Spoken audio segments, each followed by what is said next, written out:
Operation Sindoor അതിൽ പങ്കെടുക്കുന്ന എല്ലാ പട്ടാളക്കാരുടെയും കൂടെ ഈ മുഴുവൻ രാഷ്ട്രത്തിൻ്റെ എല്ലാവരുടെയും ഇത്രയും കോടിക്കണക്കിന് ജനങ്ങളുടെ പ്രാർത്ഥന ഉണ്ടാകുമെന്ന് പറയാനാണ് ഞാൻ ഇന്ന് ഈ വീഡിയോ ചെയ്യുന്നത്.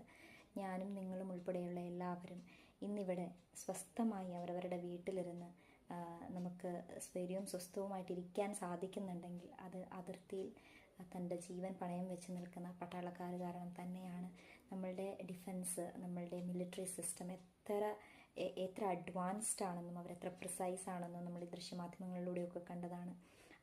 അവരുടെ ആ ഒരു ടെക്നോളജിക്കൽ അഡ്വാൻസ്മെൻറ്റും അവരുടെ കഴിവുകൾക്കുമൊക്കെ അപ്പുറം ഒരുപാട് സ്ത്രീകളുടെ, ഒരുപാട് അമ്മമാരുടെ, ഒരുപാട് സഹോദരിമാരുടെ പ്രാർത്ഥന നിങ്ങളുടെ കൂടെ ഉള്ളത് കൊണ്ട് തന്നെ നിങ്ങൾക്കാർക്കും ഒരു പട്ടാളക്കാരന് പോലും ഇനി ഒരു ജീവനും നഷ്ടമാവാതിരിക്കട്ടെ എന്ന് പ്രാർത്ഥിക്കുന്നു. ഈശ്വരൻ എപ്പോഴും കൂടെ ഉണ്ടാവട്ടെ.